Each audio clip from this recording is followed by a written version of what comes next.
गाड़ी के शॉकर वाला बोल्ट अगर जाम हो गया है तो उसको खोलने का देसी जुगाड़ या देसी तरीका आज की इस वीडियो में बताने वाला हूँ। आपने देखा होगा कि गाड़ी के शॉकर 4-5 साल से पहले कोई नहीं खोलता है जब तक वो खराब नहीं होते हैं, और इन 4-5 साल में ये शॉकर के बोल्ट अच्छे से जाम हो जाता है, जिनको खोलना बहुत आसान काम नहीं है। तो आज की इस वीडियो में कुछ ऐसे तरीका बताऊंगा, टिप्स बताऊंगा, जिसकी सहायता से आप आराम से इनको खोल सकते हैं। स्वागत है आपका मेरे चैनल में, जिसका नाम है इंजीनियर खोपड़े।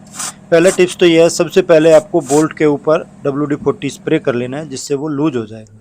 दूसरा टिप्स ये है, कभी भी शॉकर को आप इस तरह के रिंग स्पैनर से या सेट स्पैनर से खोलने की कोशिश नहीं करनी है, नहीं तो राउंड हो जाएगा और फिर खोलना मुश्किल होगा।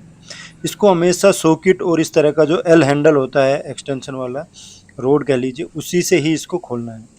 सॉकेट भी यहाँ पे दो तरह के होते हैं, एक के अंदर देखिए आप 12 सरेसन है, 12 कट है, और दूसरे सॉकेट के अंदर 6 कट है। बाहर से देखने में दोनों सॉकेट हमें एक ही जैसे लगते हैं, और अगर आप इनको फिट करने देखेंगे तो ये सॉकेट का दोनों का डाया भी सेम होता है, हाफ इंच ही होता है, वो फिट भी हैंडल में आराम से हो जाएंगे। लेकिन ध्यान देने वाली बात यह है कि एक के अंदर 6 कट है और दूसरे के अंदर 12 कट है, तो हमें हमेशा 6 कट वाला इस्तेमाल करना है, 12 वाला नहीं इस्तेमाल करना है, वो स्लिप हो जाता है। इसलिए जब भी हैवी जॉब का काम करते हैं तो 6 वाला यूज कीजिए। ये आज का टिप्स था। कभी भी जब आप खोलते हैं शॉकर को, तीसरा टिप्स ये है कि कभी भी इस तरह के रेंच हैंडल से शुरुआत में नहीं खोलना है। आपको शुरुआत में खोलने के लिए इस तरह का बड़ा वाला जो एल वाला हैंडल है, इस तरह का हैंडल और सॉकेट यूज करना है। तो हैंडल से भी अगर ये नहीं खुल रहा है, जैसे कि मेरे वाले केस में, तो यहाँ पे मैंने एक देसी जुगाड़ किया है। मैंने नीचे टायर रखा है, और सबसे पहले मैंने अपनी गाड़ी को जैक पे उठा के और उसके नीचे एक पत्थर मजबूत और एक लकड़ी का टुकड़ा रख दिया है, जिससे कि मेरा जैक फ्री हो गया। तब मेरे पास जैक फ्री है और मेरी गाड़ी जैक की जगह एक पत्थर और लकड़ी के टुकड़े पर रखी है।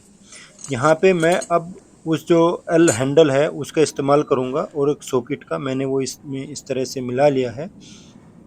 इसके बाद मैंने इस टायर के ऊपर एक ईंटा रखा है, जिससे कि मैं अपने जैक को थोड़ा ऊंचा रख सकूं। आप यहाँ पे टायर की जगह कुछ लकड़ी का बड़ा टुकड़ा इस्तेमाल कर सकते हैं, या 2-3 ईंट रख सकते हैं, हाइट के हिसाब से, जैसे भी आपकी गाड़ी की हाइट है।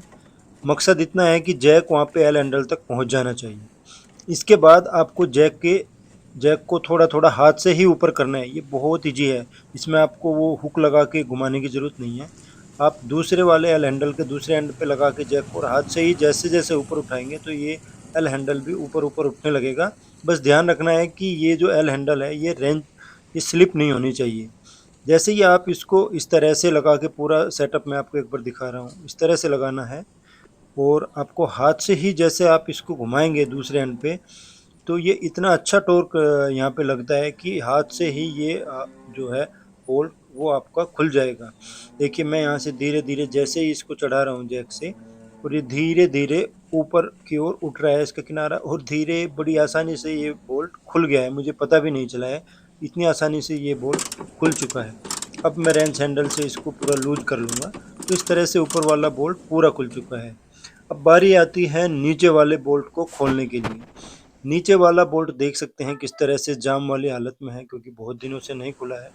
यहाँ पे मैंने पीछे की साइड में ये एल हैंडल और सॉकेट लगा लिया है। इस पे मैं पैर की सहायता से एकदम से झटका मारूंगा और वो खुल जाएगा। ये देखिए, तो इस तरह से आप इसको आराम से लूज होने के बाद रेंच से इसको खोल सकते हैं बड़ी आसानी से। एक बार पहला टॉर्क टूट गया, फिर ये आराम से खुल जाता है। जब ये खुलने वाला होता है लास्ट में जाके, तब आपको एक और काम करना है कि जहाँ पे बोल्ट लगा था वहाँ पे माउंटिंग पे आपको जैक लगा के और थोड़ा सा उसको ऊपर करना है, जिससे कि वो इनलाइन हो जाए होल उसका, और फिर आप उसको हाथ से ही या रेंच से ही आराम से निकाल सकते हैं। अगर आप ये जैक नहीं निकालेंगे तो लास्ट में जाके बोल्ट बहुत हार्ड हो जाएगा और निकालने में भी आपको दिक्कत होगी। तो जैसे ही आप जैक लगाएंगे तो ये सोकर बिल्कुल आराम से हाथ से बोल्ट आप इसको निकाल सकते हैं, सोकर आपके हाथ में आ जाएगा। और सोकर की कंडीशन भी आपको दिखा देता हूँ। देखिए सोकर पूरा डेड है, इसमें कोई भी प्रेशर अब नहीं बचा है, ये गैस फील्ड था। वहीं अगर मैं आपको नया सोकर दिखाऊं तो इसके कंपेयर में आप देख सकते हैं नए सोकर में अच्छा प्रेशर है। आप देख सकते हैं पूरा इसका थ्रोबैक पूरा अच्छा है, एकदम वापस आ रहा है, और ये मात्र 700 रुपये में मुझे मिला है बुड़मू से। चलिए जल्दी से आपको बता भी देता हूँ कि कैसे आपको फिट करना है। बहुत आसान है। सबसे पहले आप ऊपर वाला बोल्ट हाथ से लगाइए, और हाथ से लगाने के बाद उसको आप थोड़ा टाइट कर लीजिए रेंच की सहायता से, जिससे कि वो इधर उधर ना स्लिप हो।